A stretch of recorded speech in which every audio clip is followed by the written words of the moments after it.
Bonjour, je suis Hélène de Saint-Clair et vous êtes sur ma chaîne Le plaisir d'être soi. Alors aujourd'hui, nous allons explorer l'alchimie des rencontres.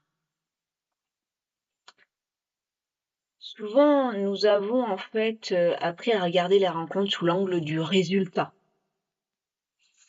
Et ça donne ce genre de petites questions dans notre petit ciboulot. Vous savez, quand ça tourne, le petit vélo qui tourne dans la tête, et on va se poser les questions suite à une rencontre. Va-t-on être ensemble? Est-ce que cette relation va durer? Est-ce la bonne personne? Où cela me mène-t-il? Si jamais c'est professionnel, est-ce que ça va marcher pour moi? Est-ce que je vais réussir? Toutes ces petites questions-là. Mais là, je vais zoomer plus dans un cadre éventuellement amical ou amoureux. Alors moi, je vais vous proposer, bien sûr, de regarder les choses autrement. Et si certaines personnes entraient dans notre vie, non pas pour nous appartenir, ni même pour rester, mais pour participer à notre devenir. Alors c'est sûr que ce n'est pas simple parce que il y a en dessous une forme de carence qui fait que ou une forme d'insécurité qui fait qu'on veut être sûr que ça va durer, que on peut faire confiance à cette personne et que on va un peu s'accrocher comme une tique. Mais la relation réelle est dans, à mon sens, ce juste respect de la liberté de chacun et de l'évolution interne. Et comme je vous l'ai rabâché, cela demande que dans les deux sens, on soit capable d'avoir des remises en question, d'avoir une lucidité, un discernement, une sincérité, une authenticité. Et du coup, on va prendre un pas de recul et pas forcément être en mode je te mets un sac sur la tête et tu vas respirer avec mon air. Ou comme je vois les choses. Ou comme je le projette. Parce que derrière, là, bien sûr, ça parle des insécurités. Donc, on va les regarder, les rencontres, comme un miroir d'émergence. Chaque rencontre active des parties différentes de nous. Et c'est pour ça qu'on peut pas dire, en fait, cette rencontre est mieux que cette autre rencontre ou cette personne. Non. On va voir que chaque rencontre, en face de nous, on a un miroir qui vient titiller quelque chose en nous, qui vient refléter quelque chose en nous, que ce soit agréable ou pas agréable du tout, ou alors complètement nouveau, inconnu. Du coup, on va regarder la relation encore autrement. Et là, on va voir que certaines personnes viennent réveiller notre puissance, notre sensualité, notre vulnérabilité, notre créativité, notre joie, notre capacité à aimer, ou au contraire, certaines peurs, certaines colères, ainsi de suite. Mais il ne s'agit pas tant que d'enfermer les gens en disant tu es comme ceci ou comme cela. C'est plutôt une invitation à dire quand je suis en relation avec cette personne, cette rencontre, ça fait surgir, ça fait émerger, ça fait vibrer quoi en moi? Vous voyez?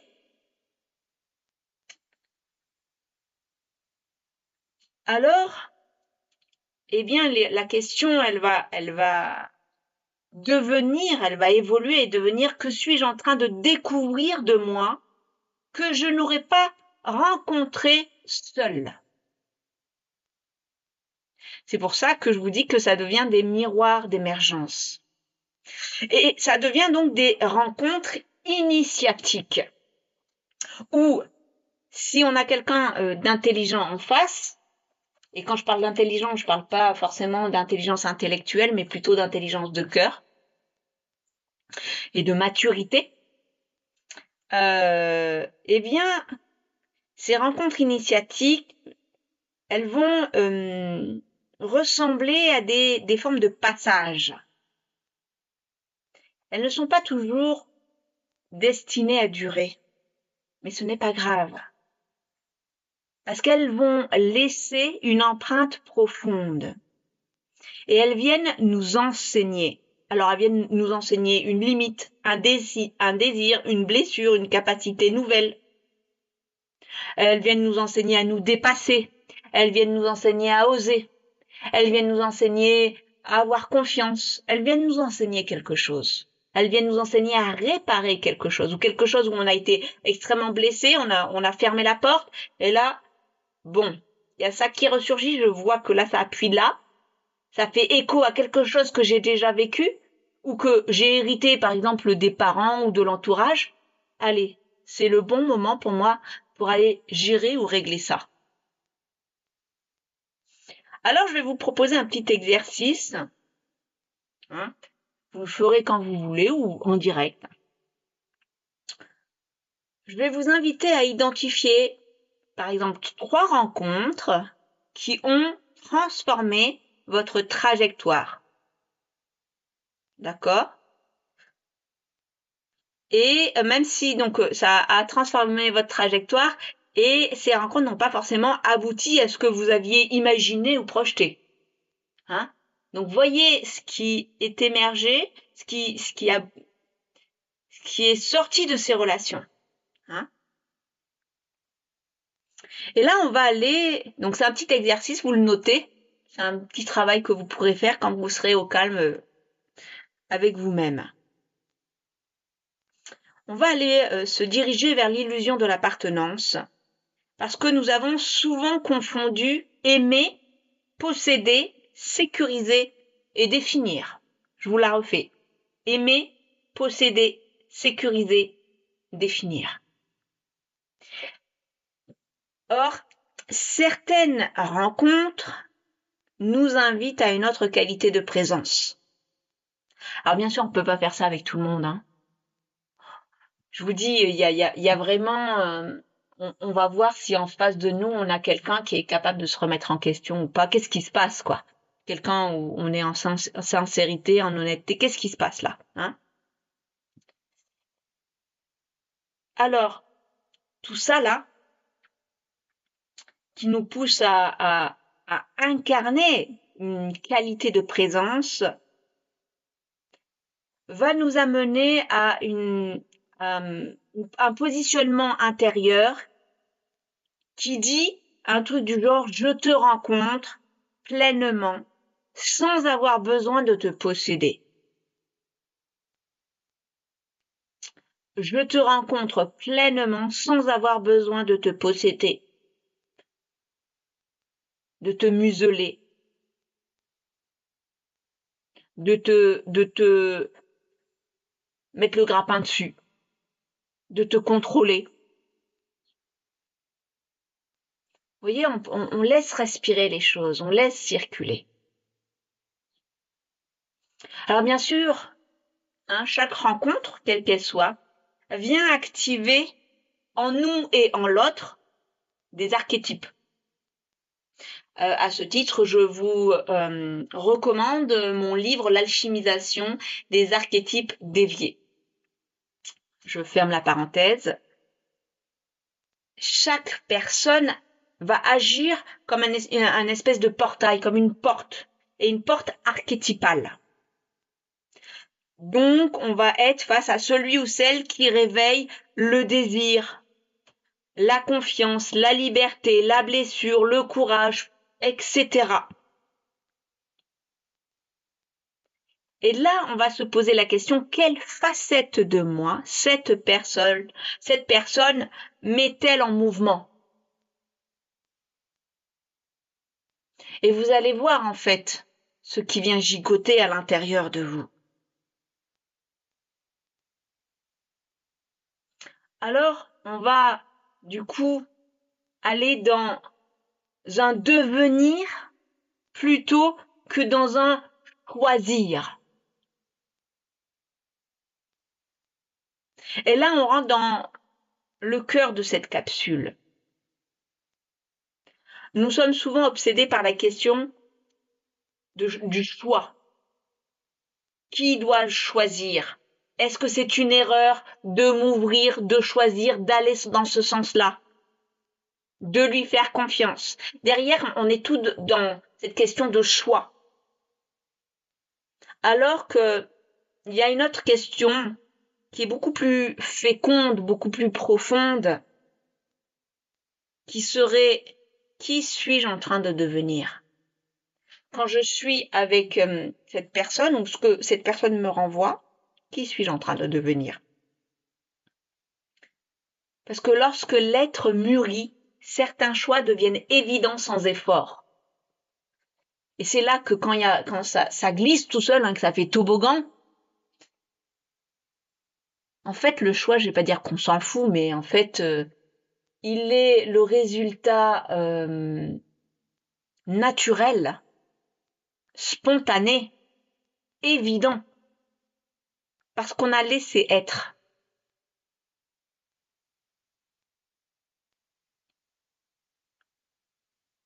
Alors, je vais vous proposer un petit cercle d'exploration. Je vous dis des petites phrases et vous pouvez les faire plus tard ou en direct, mais s'il vous plaît, pas de mental. Si vous le faites en direct, vous laissez venir spontanément, sans réflexion, ce qui vient tout de suite. Donc, je vais vous donner des phrases à compléter. Un début de phrase et vous la complétez. Bien sûr, vous avez une rencontre, une personne dans votre tête. Grâce à cette personne, je découvre, et là, il y a quelque chose qui spontanément va venir. Ou alors, vous ferez l'exercice plus tard. Grâce à cette personne, grâce à cette rencontre, je découvre. Grâce à cette rencontre, je laisse mourir. Ou grâce à cette rencontre, je relâche. Tu laisses mourir, tu relâches quoi? Grâce à cette rencontre, j'ose. T'es prêt à oser quoi? Là, tu vois que tu oses quoi? Grâce à cette rencontre, je deviens. Et ça va dans quel sens? Ça va dans quelle direction ce devenir? Pas de mental, spontanément. Regardez ce qui demande à perler, à faire popcorn. Donc, toutes les personnes que nous rencontrons ne sont pas destinées à rester. Certaines viennent nous aimer, certaines viennent nous enseigner, certaines viennent co-créer, certaines viennent nous blesser aussi. Certaines viennent nous révéler à nous-mêmes. Moi, je dirais même plus en profondeur, certaines, même pas certaines, toutes, quand on a la capacité de remise en question, toutes viennent nous révéler à nous-mêmes. Toutes viennent toucher quelque chose en nous. Si on se donne cette opportunité, cette sincérité à aller voir ce que ça vient toucher.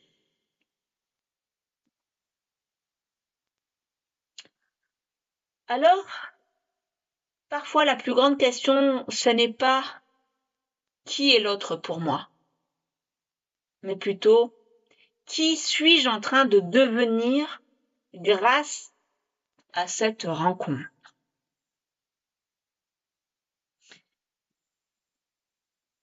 Et là, dans le qui suis-je en train de devenir à travers ces rencontres, on ouvre à une exploration. Une exploration qui va nous amener à, bien sûr, une autre phrase qui dit « Je m'autorise à devenir celle ou celui que je suis en train de devenir. » Je m'autorise à devenir celle ou celui que je suis en train de devenir. Et là, ça ouvre à une transformation. L'une est une question, l'autre est un acte intérieur. Alors, dans ce qui suis-je en train de devenir à travers ces rencontres, on va se dire, et si le véritable chemin consistait, en fait, à s'autoriser à devenir. Et là, on touche un basculement. À un moment du parcours, quelque chose change. Nous cessons de demander aux rencontres de nous compléter, de nous sauver, de nous définir, de nous rassurer. Enfin bon, vous savez bien. Et nous commençons à les accueillir comme des révélateurs. Chaque rencontre devient alors une invitation, je dirais même une initiation. Regarde ce qui cherche à naître en toi. Et du coup, on va même plus s'imposer ces espèces d'efforts, de conventions, de tralala. Pour moi, là, ce que je constate,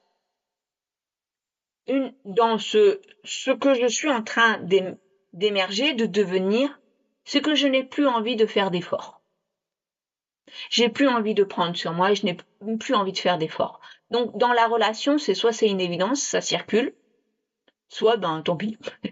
En gros, c'est ça. Mais j'ai plus envie de faire d'efforts. Parce que quand on a été en pâte, et qu'on a été très gentil, mais aussi très abusé, vient à un moment donné un tournant où ça passe ou ça casse. Et quand on a mis les limites, quand on a appris de tout ça, eh bien, on s'est raffiné, on a appris à se positionner, on a appris un certain nombre de choses, et il y a des expériences, on n'a plus envie de les vivre. Donc, finalement, toutes ces rencontres, même les plus douloureuses, on va les remercier, parce que ça nous a appris à maturer, à nous positionner. Et certes, on a dû mettre des protections, mais à un moment donné, ces protections, eh bien, elles sont caduques et on doit les dépasser. Et donc, on va avoir des rencontres qui vont nous apprendre à refaire confiance, mais encore différemment, avec discernement.